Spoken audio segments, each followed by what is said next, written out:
Bonjour à toutes et à tous, j'espère que vous allez bien. On se retrouve pour le brief du samedi 30 novembre, il est midi 20. Aujourd'hui, on va parler donc des news économiques, du ratio long and short, du funding, open interest, des liquidations. On regardera ce que font les whales en finissant par l'analyse technique de Bitcoin. Mais avant ça, on va regarder donc techniquement ce qui se passe en ce moment et on verra ensuite, après avoir analysé toutes les datas, ce qui pourrait se passer. Donc techniquement, actuellement, on voit que on avait donc ce canal. On va reprendre à zéro hein, sur l'analyse. On avait ce canal. On voit qu'on la break ici, on la reteste parfaitement juste là. Et là, on a tenté de le réintégrer, chose qui n'a pas forcément bien marché. On voit qu'on a rebondi parfaitement dessus. On a un deuxième canal qui est en train de se créer. Quand on prend par exemple cette mèche-ci de cette mèche rouge, et qu'on prend le bas, on voit que si jamais on prend par exemple juste là, on a donc ce canal qui est en train de se créer. On pourrait être dans un range dans cette zone-ci et potentiellement le bas du canal se trouve autour des 90 500 $. Ce qui coïncide avec un order block daily, que je ne dise pas de bêtises. Voilà, on a l'order block daily qu'on n'a pas encore complètement mitigate. On est venu le chercher, mais on n'a pas vraiment rebondi parfaitement dedans. Donc plutôt intéressant là-dessus. Si jamais on regarde également, on a mèche là-dedans, donc on n'est pas venu chercher le haut du canal. Ça aurait d'ailleurs coïncidé parfaitement avec une prise de liquidité juste au-dessus, donc autour des 99 000 $, juste pour mèche au-dessus de ça. Mais quand on regarde en daily, bah, c'est plutôt intéressant parce qu'on a mèche parfaitement dans l'order block daily qui se trouve juste ici. On a mèche donc parfaitement là-dedans. Je vais le retracer, à mon avis, il a bougé. Voilà. Donc on amèche parfaitement dedans, on a été rejeté, et donc maintenant, qu'est-ce qui peut se passer? Bah, quand on regarde, même chose en H4, on est revenu chercher donc le FVG dont je vous parlais la semaine dernière. On avait donc cette zone-ci à venir prendre, juste ici. Donc on voit qu'on a mèche parfaitement dedans, on avait été rejeté, et derrière on la break à la hausse. Donc celui-ci, on peut l'enlever. On voit que ce high est clairement protégé. On a pour le moment pas de signe qui nous dit que bah, on va repartir à la hausse. En revanche, on arrive dans l'order block H4 qui se situe juste ici. Et pour le moment, tant qu'il tient, bah, on reste haussier, que ce soit H4, H1, daily, etc. On reste haussier tant qu'on ne break pas cette zone. En revanche, si jamais on commence donc à voir un break de cet order block, on pourrait potentiellement se rappuyer dessus pour derrière repartir à la baisse. Donc ça pourrait être vraiment intéressant parce que du coup, on pourrait se placer sur certains swings au moment du retracement, donc dans les 90 500 $. Chose que j'attends. Donc maintenant, c'est pas une certitude qu'on y aille, mais si jamais on y va, il y aura potentiellement pas mal de swings à ouvrir. Donc voilà pour l'analyse technique actuelle. Maintenant, on va voir ce qui peut se passer. Au niveau crypto bubble, donc on a XRP qui a pris 15% aujourd'hui. Clairement, c'est plutôt intéressant, c'est une surprise. Moi, j'en ai pas en spot parce que j'ai jamais cru au projet. Vraiment, je pourrais faire une vidéo dessus d'ailleurs pour en parler. Mais moi, ce que je trouve, c'est que la team vend pas mal ses propres tokens et c'est un peu la masse qui finance le train de vie de. Bon, voilà, après, on a tous notre avis là-dessus, hein, mais je vais peut-être me faire défoncer en commentaire. Mais pour moi, XRP n'a pas de valeur ajoutée en crypto. On a le fait, très bon projet qui prend 11%. On est actuellement à 1,88 si jamais je ne dis pas de bêtises. Donc vraiment, vraiment cool. On a également le Hondo, le Core, le ENS, compris des perfs énormes, donc plus de 40%, environ 40% sur les dernières 24 heures. Donc vraiment, vraiment cool. Les cryptos, les alts commencent à bouger. Au niveau des news économiques, la semaine prochaine, on va être servi. On va avoir le PMI manufacturier à 15h45 lundi. Également, l'indice PMI manufacturier de l'ISM à 16 heures, donc lundi. Donc attendez-vous à avoir du mouvement 15h45 également, parce qu'on a quand même eu Thanksgiving les 2 derniers jours, et il se peut qu'il y ait du mouvement du coup au retour de l'ouverture des marchés lundi.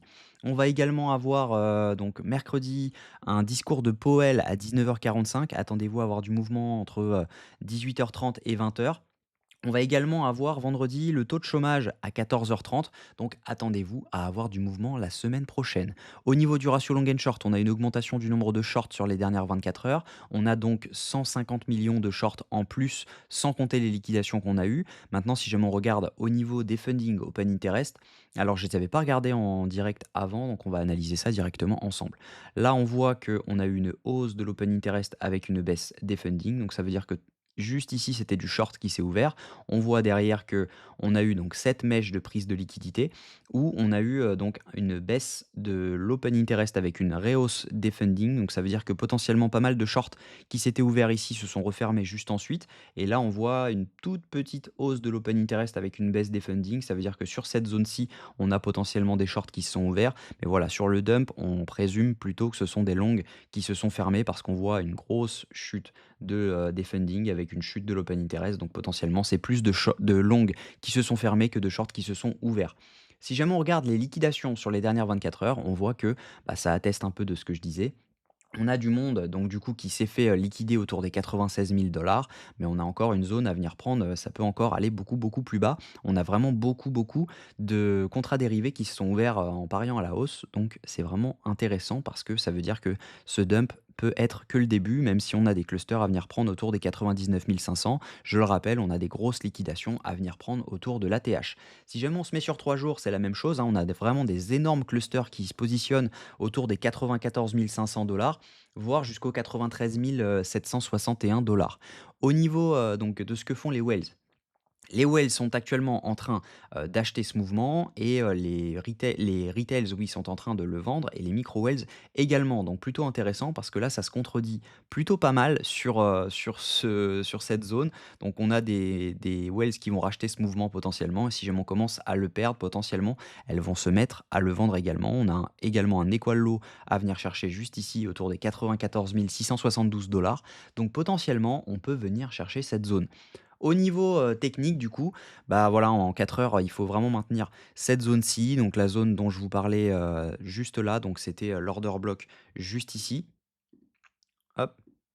Donc on a cet order block là qu'il faut tenir. On voit qu'on a rebondi parfaitement dans les 50 et on a rebondi. Maintenant, si jamais on ne tient pas cette zone, bah, je pense que la prochaine, c'est, la zone donc des, 93 500 $. Je doute que ça tienne parce que c'est pas non plus un order block de folie. Celui-ci est plutôt costaud parce qu'on a quand même, enfin on a quand même rebondi pas mal de fois là-dessus, hein. Pour rappel, c'était quand même donc le départ donc de ce FVG. Derrière, on avait été rejeté. On revient dedans, on se rappuie derrière sur les order blocks qu'on avait créés juste là et derrière on repart. Donc potentiellement, on va avoir un rebond ici. Maintenant, est-ce que c'est un rebond final ou pas? Ça, c'est la grande question. Mais en tout cas, cette zone doit tenir si jamais on veut rester bull sur les alts comme sur, Bitcoin. Donc, voilà, moi ce que je pense, c'est qu'on va, tenir cette zone pour le moment. On peut très bien la break, mais si jamais on la break, c'est pour aller aux 93 500 et potentiellement, c'est un petit order block, donc on pourrait venir chercher les 90 500 $. C'est une zone sur laquelle moi je me placerai en swing sur pas mal d'alt parce que je pense tout simplement qu'on fera quelque chose comme ceci et derrière, on repartira à la hausse. Donc voilà. Désolé pour ma voix encore, je suis encore malade. C'est pour ça que j'ai sorti la vidéo à cette heure-là. Et puis, je vous souhaite une très bonne journée. On se retrouve tout à l'heure pour une analyse donc de Ethereum. Vers 17h30, 18h, je sortirai la vidéo. Donc n'hésitez pas à vous abonner et activer la cloche pour ne pas manquer cette vidéo et les prochaines. J'espère que cette vidéo vous a plu. Si c'est le cas, je vous invite à la liker, à commenter la crypto que vous souhaiteriez que j'analyse. Je pense que demain, on va analyser le JUP. Donc ça va être très intéressant également. Passez une très bonne journée, on se retrouve tout à l'heure à 17h, 18h et puis prenez soin de vous.